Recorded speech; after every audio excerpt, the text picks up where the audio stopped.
Gula ramah dapat menjadi alternatif yang tersebut tepat sehingga pengganti gula reguler seperti contohnya gula lontar. Gula lontar berasal dari sari pohon lontar adalah salah satu jenis gula ramah yang mana memiliki ukuran glikemik rendah.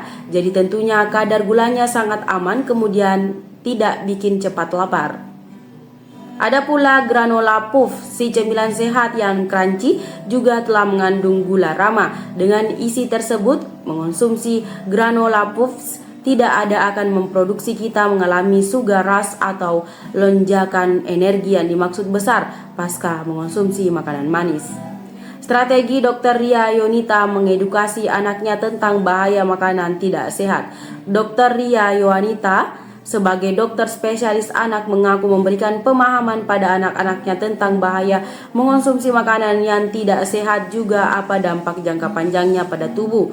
Ia juga membatasi anaknya untuk minum air putih semata pada hari weekday. Lalu ketika weekend, barulah ia akan membebaskan anak-anaknya mengonsumsi makanan lalu minuman yang tersebut diinginkan untuk menyebabkan si anak happy. Tetapi dengan catatan tetap memperlihatkan pada batas yang wajar. Selain itu, Dr. Ria Yohanita berbagi beberapa cemilan sehat yang tersebut kerap ia beri terhadap anak-anaknya, yaitu buah, kue bikinan sendiri yang digunakan tentunya menggunakan gula ramah yang mana low GI, keripik buah.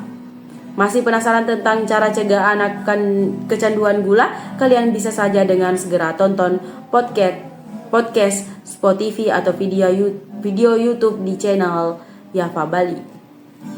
Organisasi Farmasi lalu Alat Kebugaran B. Braun Indonesia mempertegas komitmen mereka untuk membantu kemandirian sektor farmasi nasional dengan memproduksi obat-obatan secara lokal di area sarana manufakturnya yang tersebut berlokasi di area Cikampek, Karawang, Jawa Barat. Fasilitas yang tersebut diresmikan oleh Menteri Kesejahteraan pada 27 Juli 2017 ini merupakan pusat produksi yang digunakan menggabungkan teknologi terkini dengan pendekatan ramah lingkungan. Pada tahun ini, Braun Indonesia memperluas lini produksinya dengan meluncurkan cairan infus, pereda nyeri dan juga penurun panas dengan kemasan semi-rigid kontainer yang inovatif dirancang untuk memberikan solusi medis yang tersebut aman, praktis, kemudian efektif bagi tenaga kesehatan.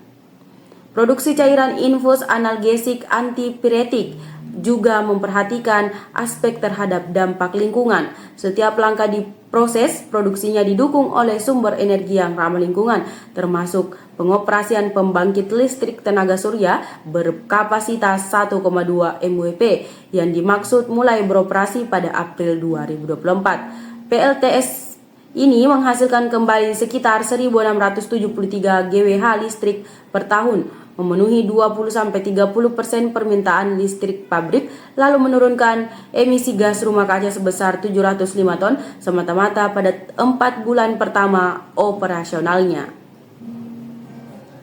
Dengan integritas antara pembaharuan komoditas dan juga praktik produksi yang tersebut berkelanjutan, B. Braun Indonesia menunjukkan komitmen penuh terhadap visi global B. Braun untuk melindungi kemudian meningkatkan taraf kondisi tubuh masyarakat, juga membantu target nasional untuk mencapai net zero emission pada 2060.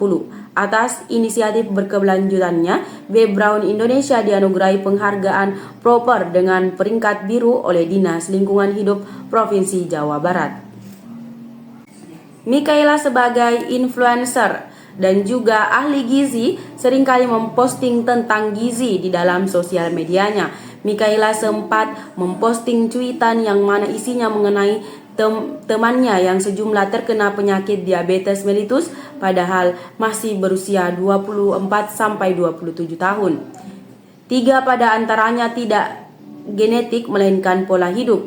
Bagi Mikaela tentunya hal yang disebutkan sangat disayangkan. Mikaela si ahli gizi yang termasuk pada Gen Z berpendapat dibandingkan menyalahkan orang lain kita harus tambahan award, juga mengontrol diri sendiri terhadap makanan yang tersebut kita konsumsi. Mikaela mengaku ia pun ada rasa penasaran terhadap makanan-makanan manis, apalagi yang mana sedang viral. Tetapi dikarenakan telah tahu dampak jauhnya yaitu salah satunya diabetes, ia tambahan memilih untuk ia paham jikalau telah perkara penyakit yang dimaksud akan lebih banyak susah untuk sembuh. Susah bahasana.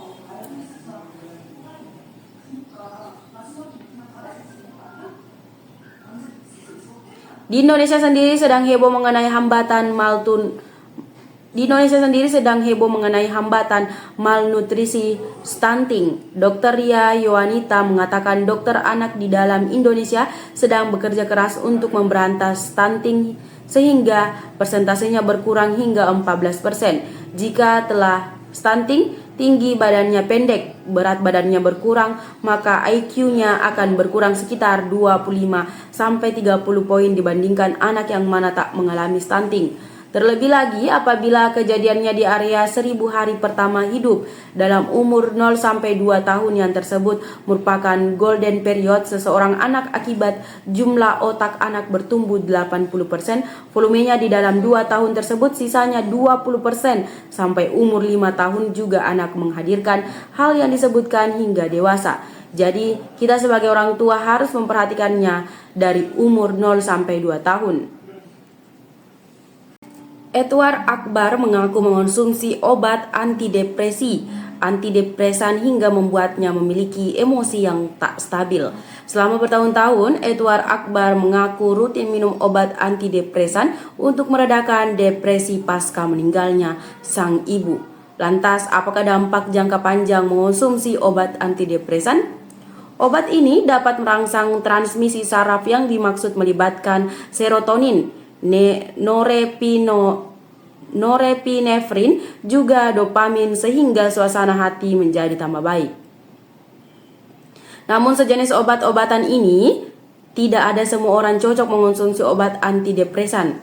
Sebuah penelitian juga menunjukkan bahwa faedah antidepresan umumnya bergantung pada tingkat keparahan depresi. Semakin parah depresinya, semakin besar kegunaan atau efektivitasnya. Antidepresan biasanya efektif pada depresi sedang, berat, dan juga kronis. Menindaklanjuti setelahnya 10 tahun, orang yang dimaksud mengonsumsi SSRI mempunyai peningkatan resiko penyakit jantung sebesar 34%. Resiko kematian kardiovaskular yang digunakan hampir 2 kali lipat, juga kemungkinan kematian akibat pemicu apapun sebesar 73% lebih lanjut tinggi. Untuk antidepresan lainnya, semua resikonya sekitar 2 kali lipat. Konsumsi obat antidepresan juga mempunyai efek samping yang dimaksud berbeda. Ciri umumnya seperti sakit perut, diare, sakit kepala, mudah ngantuk, kemudian disfungsi seksual. Namun ada juga komplikasi dari konsumsi antidepresan yang menimbulkan seseorang muncul rasa ingin bunuh diri, sindrom penghentian antidepresan, sindrom serotonin, hingga overdosis.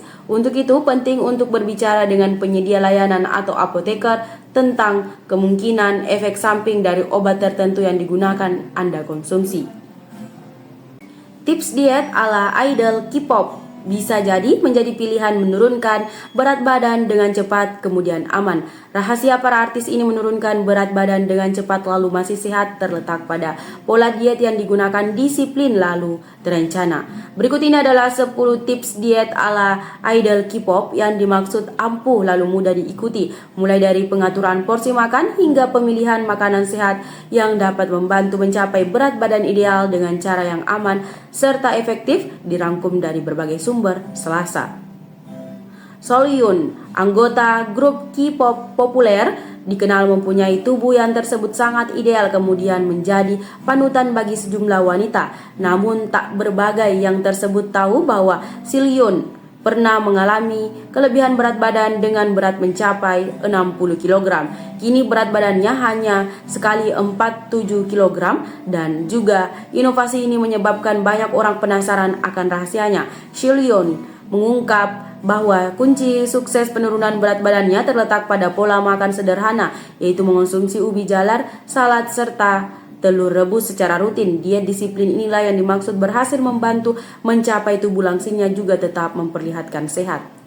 Chenmi, Anggota grup yang sebanding dengan Shelyun membagikan tips dietnya yang digunakan berbeda dari rekan satu grupnya.